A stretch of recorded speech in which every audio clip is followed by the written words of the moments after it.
So I finally got my hands on the Retroid Pocket Dual Screen add-on attachment. I actually pre-ordered it months ago when it was first announced, and it's just now getting to me. So from a logistics standpoint, I don't think it was executed the best it possibly could have been, but nonetheless, I finally got to spend some time with it and document the experience so I can share it with you guys. So inside the box, you have the dual screen add-on itself, as well as a USB-C to USB-C cable so you can connect it to your handheld. The screen itself is a 5.5-inch AMOLED display. It's got a resolution of 1920 by 1080 and a refresh rate of 60 Hz. It's compatible with the Retroid Pocket 4, the Retroid Pocket 5, and the Retroid Pocket Mini, which is the handheld that I actually own. I have the Retroid Pocket Mini version 1. You know, the one with the screen issues where you couldn't use shaders properly and they had to scrap it and make a version 2? Yeah, that's the one that I have. And it's been largely sitting on my shelf ever since those screen issues became known. So I figured getting this dual screen attachment would be a good way to breathe some new life into a handheld that's largely been collecting dust. The screen is connected to this plastic clip that's used to mount itself on your handheld. Over on one side you have a USB-C port that's used for pass-through charging, and on the other side you have these two buttons that are used to adjust the screen's brightness. It connects to the handheld with another USB-C port on the bottom, and once everything's all connected, it actually doesn't look half bad.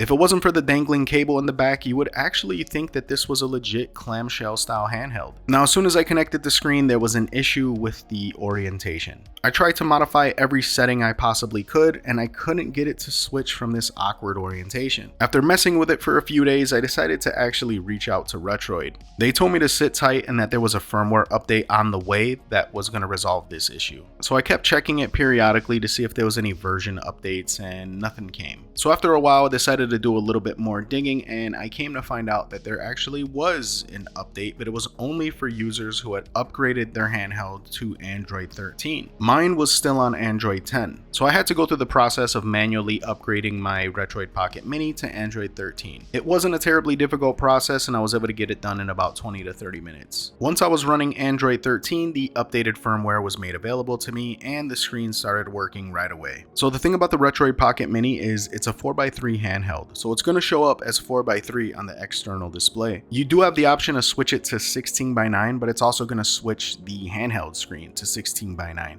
And it's going to look a bit funky. So for me, I had a better experience just leaving it 4x3 and modifying the settings in whatever emulator I was using. So the updated firmware didn't just come with the ability to use the dual screen add-on, it came with some unique features that are exclusive to the add-on. Like for example, you now have the option to long press any application and pick which screen you want it to appear on. This was pretty awesome. You can actually watch a YouTube video on one display while playing a game on the other. Now unfortunately, at this current moment in time, there aren't too many emulators that actually utilize the functionality of an external display, but I'm sure as time goes on and as we start to see more things like this pop up, I'm sure more and more emulators will start having these kind of features. Now, as of the making of this video, the only 3DS emulator that would allow me to utilize the external display was Azahar. This emulator is awesome, but it's also a tad bit of a pain in the ass. Because they're trying so hard to distance themselves from piracy, the only way I was able to get any of these games to work was I actually had to rip the cartridge using my modded 3DS. Once again, not a big deal. You should only be playing backups of games that you actually own,